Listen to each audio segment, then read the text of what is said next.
నారా లోకేష్ అనే వ్యక్తి ఆంధ్రప్రదేశ్ రాష్ట్రానికి విద్యాశాఖ మంత్రిగా ఉన్నప్పుడు ఆయన శాఖలో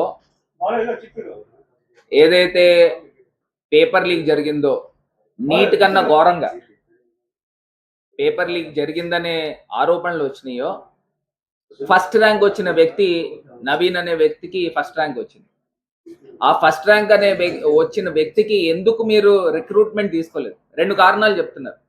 ఒకటి ఏంటంటే అవుట్ సోర్సింగ్ లో పనిచేస్తున్నాడు కాబట్టి అతను రిక్రూట్ చేసుకోలేదు. రెండోది ఏం చెప్తున్నారు అని అంటే సర్టిఫికేట్స్ వెరిఫికేషన్ ఆన్ టైం రాలేదని చెప్పేసి అది ఒక కారణం చెప్తున్నారు. ఏ కారణం నిజము? రెండు కారణాలు ఎందుకు వస్తున్నాయి?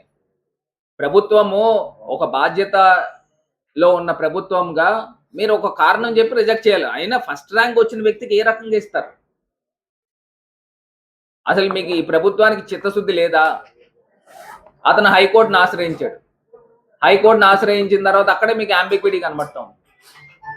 రెండోది శాండ్ గురించి గత ప్రభుత్వంలో మేము 5 సంవత్సరాల పాలనలో 4,000 కోట్ల రూపాయలు ప్రభుత్వ ఖజానాకి ఆదాయం వచ్చింది.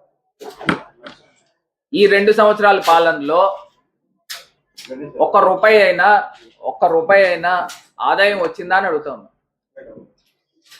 ఇది కాక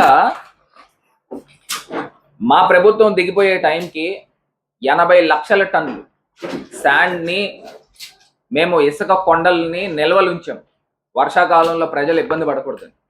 ఆ 80 లక్షల టన్నులు ఏమైనాయి? ఆ 80 లక్షల టన్నులు ప్రతి ఎమ్మెల్యేకి కూడా యావరేజ్గా 5-6 కోట్ల రూపాయలు ఎమ్మెల్యేలు పందికొక్కుల్లాగా దొలిచేసిన సందర్భం. అది ప్రజలకు ఎవరికైనా ఇచ్చారా? అమ్ముకు తిన్నారు తప్పితే. ఈ ప్రభుత్వంలో ఒకవేళ వీళ్ళు చెప్తా ఉన్నారు, ఆరోపణలు చేస్తా ఉన్నారు, గత ప్రభుత్వంలో ఈ రకంగా జరిగింది, ఇంతమంది ఇన్వాల్వ్ అయ్యారు. ఇప్పుడు మీరు లెక్కర్ మాఫియా అన్నారు, శాండ్ మాఫియా అన్నారు, లేదా ఇంకో మాఫియా అన్నారు. మీరు 2 సంవత్సరాల కాల వ్యవధిలో కొండను దవ్వారు, కనీసం ఎలకను కూడా పట్టుకోలేదే. ఇవాళ 2 సంవత్సరాల కాల వ్యవధిలో ఇంతమందిని అరెస్టులు చేశారు, ఇంతమందికి బెయిల్స్ వచ్చినాయి. మీ దగ్గర నిజంగానే సాక్ష్యాధారాలు పూర్తి స్థాయిగా ఉండుంటే ఇంత కాల వ్యవధి ఎందుకు తీసుకుంటున్నారు? ఇది డైవర్షన్ పాలిటిక్స్ కాదా అని అడుగుతున్నా. మీ లోపాలు ఎప్పుడైతే మీకు కనబడతా ఉన్నాయో వెంటనే డైవర్ట్ చేసేస్తున్నారు. ఇప్పుడు కె నాగేశ్వర్ రెడ్డి గారిని విచారణ అని చెప్పేసి మళ్ళీ పిలిచారు. గతంలో మిథున్ రెడ్డి గారు అయిపోయారు, ధనంజయ రెడ్డి గారు అయిపోయారు, కృష్ణమోహన్ గారు అయిపోయారు, లేకపోతే చెవిరెడ్డి గారు అయిపోయారు, ఇంకా అందరూ అయిపోయారు. మళ్ళీ కొత్తగా ఇవాళ నారా లోకేష్ గారు మీ శాఖ, మీరు సకల శాఖ మంత్రి కింద మీరు ఉన్నారు కాబట్టి, యాక్టింగ్ సీఎంగా ఉన్నారు కాబట్టి, మీ శాఖలో ఈ రకమైన ఆరోపణలు వచ్చినప్పుడు మీరు పత్రికాముఖంగా బయటకు వచ్చి ఒక క్లారిటీ ఇవ్వాల్సిన బాధ్యత మీకు లేదు అని క్లియర్గా సుప్రీంకోర్టు కానీ లేకపోతే సిబిఐ కానీ వాళ్ళు విచారణలో తేలిన తర్వాత చంద్రబాబు నాయుడు గారు పబ్లిక్గా వచ్చి యానిమల్ ఫ్యాట్ కలిసిందని స్టేట్మెంట్ ఇచ్చిన తర్వాత ప్రజలు ఇంకా ఎందుకు ఉపేక్షిస్తున్నారని అడుగుతున్నారు. ఇదే చంద్రబాబు నాయుడు గారు కాకుండా ఇంకొకళ్ళు ఎవరైనా ఈ రకమైన మాటలు మాట్లాడితే అసలు ఆంధ్రప్రదేశ్లో ఆ వ్యక్తిని బతకనిస్తారా అని అడుగుతున్నారు. అసలు ఆంధ్రప్రదేశ్లో ఆ వ్యక్తి ఉండగలుగుతాడా అని అడుగుతాను. అసలు హిందూస్కి ఛాంపియన్స్ అని చెప్పుకున్న బీజేపీ ఎందుకు మౌనంగా ఉంటున్నారు? ఇది హిందువుల యొక్క పవిత్రతకి, హిందువుల యొక్క ప్రతిష్టకి భంగం కల్పించే విధంగా చంద్రబాబు నాయుడు గారు మాట్లాడలేదా? అసలు హిందూ పెద్దలు, గురువులు, మరి యోగులు, వీళ్ళందరూ కూడా పెద్దలు ఎందుకు మాట్లాడట్లేదని అడుగుతున్నారు. అసలు ఈ అంశాల గురించి ఫస్ట్ ఇతను చేసిన దారుణాల గురించి ఇవాళ ఆంధ్రప్రదేశ్ రాష్ట్రంలో ప్రజలు ప్రశ్నించాలి. మళ్ళీ ఆయన డైరెక్ట్గా మీడియా ముఖంగా అంటున్నాడు, నేను ఎవరిని మోసం చేయలేదు, నేను చెప్పినవన్నీ చేస్తున్నాను, ప్రజలకు ఇచ్చిన హామీలన్నీ ఇస్తున్నాను. అసలు మహానాడు ఎంత అట్టర్ ఫ్లాప్ మహానాడు అంటే ఆయన నేరుగా చెప్తున్నాడు. ఆ పక్కనేమో అచ్చెన్నాయుడు అంటున్నాడు, గతంలో ఇరిగేషన్ ప్రాజెక్టులకి 60 లక్షల కోట్లు ఖర్చు చేశారని అచ్చెన్నాయుడు చెప్తున్నాడు. పక్క నుంచి చంద్రబాబు నాయుడు ఇలా చూస్తున్నాడు. అసలు 60 లక్షల కోట్లు ఏంది? నోరిప్పితే పచ్చి అబద్ధాలు మాట్లాడుతున్నారు. ఇవాళ ఆంధ్రప్రదేశ్ ప్రజలందరూ కూడా గమనిస్తున్నారు, నిశ్చితంగా గమనిస్తున్నారు. ఈ యొక్క కూటమి ప్రభుత్వం యొక్క వైఫల్యాలు, ఇంకా వీళ్ళని ఇంకొక 2.5 సంవత్సరాలు భరించాలా అని. ఇంత దారుణమైన పొజిషన్స్ ఆంధ్రప్రదేశ్ రాష్ట్రంలో ఉందో ఒక్కసారి ప్రజలందరూ కూడా గమనించమని కోరుతూ, ఈ ప్రభుత్వానికి ఓపెన్ ఛాలెంజ్ చేస్తా ఉన్నాం. మీరు 2 సంవత్సరాల కాలంలో శాండ్ దగ్గర నుంచి ఎన్ని కోట్ల రూపాయలు ఆదాయము ఆంధ్రప్రదేశ్ రాష్ట్ర ఖజానాకు వచ్చిందో ఈ ప్రభుత్వం సమాధానం చెప్పాలి. ఒకవేళ ఫ్రీ శాండ్ అయితే మీరు చెప్పినట్టు ఫ్రీ శాండ్ నిమిత్తము ఏ వినియోగదారుడికి శాండ్ ఫ్రీగా వెళ్ళింది? ఇవాళ లోడింగ్ ఛార్జెస్ అయితే కానివ్వండి, ట్రాన్స్పోర్ట్ ఛార్జెస్ అయితే కానివ్వండి, మీరు ఏ రకంగా చూసుకున్నా లారీ కనీసము లోకల్గా చూసుకుంటే ఫ్రీ శాండ్ అయితే 1500 2000కి రావాలి. లోడింగ్ ఛార్జెస్, ట్రాన్స్పోర్ట్ ఛార్జెస్ ఎవరికైనా వస్తుందా? పోనీ నేను లారీ పట్టుకుని వెళ్తా, ర్యాంప్ దగ్గరికి వెళ్ళి నాకు శాండ్ కావాలని అంటే లారీ పట్టుకుని వెళ్తాం.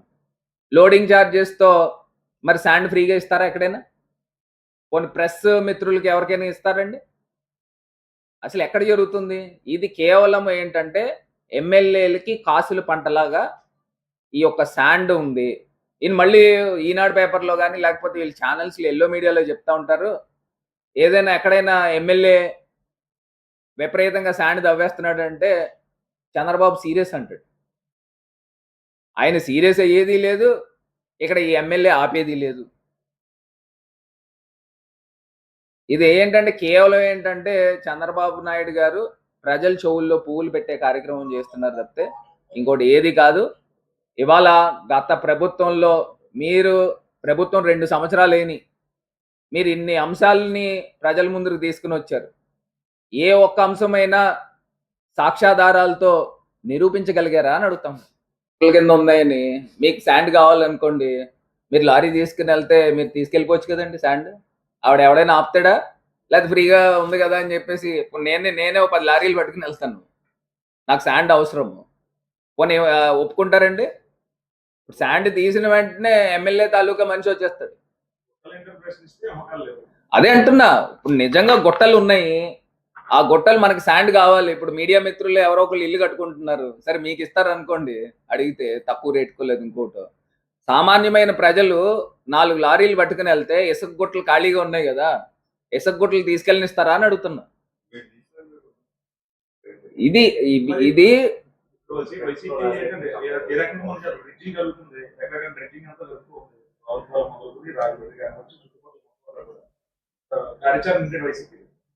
ఇప్పుడు ఇవాళ ఒకే అంశం చెప్తున్నానండి. మొన్న పవన్ కళ్యాణ్ గారు వచ్చినప్పుడు కూడా నేను ప్రెస్ మీట్ లో క్లియర్ గా చెప్పాను, ఇవాళ చిత్తశుద్ధి ఉంటే ఈ కలెక్టర్కి కానీ లేకపోతే అధికారులకు కానీ ఈ ప్రభుత్వానికి కానీ గ్యామన్ ఇండియా బ్రిడ్జ్ ఉందండి. ఆ గ్యామన్ ఇండియా బ్రిడ్జ్ని 2 ఎమ్మెల్యేలు పంచుకున్నారు. ఒక పక్కనేమో సిటీ ఎమ్మెల్యే పంచుకున్నాడు, ఇంకో పక్కనేమో రూరల్ ఎమ్మెల్యే పంచుకున్నాడు. దాని బ్రిడ్జ్ స్తంభాల చుట్టూరు విపరీతంగా డ్రెడ్ చేస్తున్నారు. అది ఏ రోజైనా పుష్కరాల టైం వరకు ఆ బ్రిడ్జ్ ఉంటుందో లేదో డౌటే, అనుమానమే. బౌండరీస్ కూడా ఉన్నాయి. వాళ్ళు ఏంటంటే ఏదో దేశ సరిహద్దులాగా స్తంభాలు కట్టేసుకున్నారు. ఈ స్తంభం దాటి అటు వెళ్ళకూడదంట, ఆ స్తంభం దాటి ఇటు రాకూడదంట.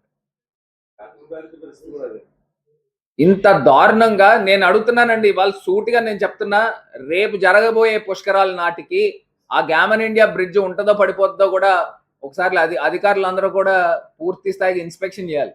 మీరు నైట్ చీకటి పడిన తర్వాత 6 తర్వాత అసలు అక్కడ ర్యాంపుల దగ్గరికి కానీ ఎవరు కానీ అసలు లోడింగ్ జరగకూడదు, లేకపోతే అసలు ఇసుకే తీయకూడదు.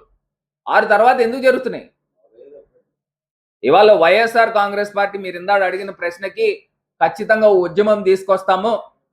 ఏదైతే మల్లైపేట ప్రాంతంలో వైఎస్ఆర్ కాంగ్రెస్ పార్టీ పెద్ద ధర్నాలు చేస్తాము, ఎట్టి పరిస్థితుల్లో కూడా అక్కడి నుంచి శాండ్ తీనివ్వకోకుండా ఏదైతే ప్రజలకి హానికరంగా వ్యవహరిస్తా ఉన్నదో ఖచ్చితంగా అడ్డుకుంటాము. దానికి ఒక కార్యాచరణ కూడా ముందుకు తీసుకెళ్తాం.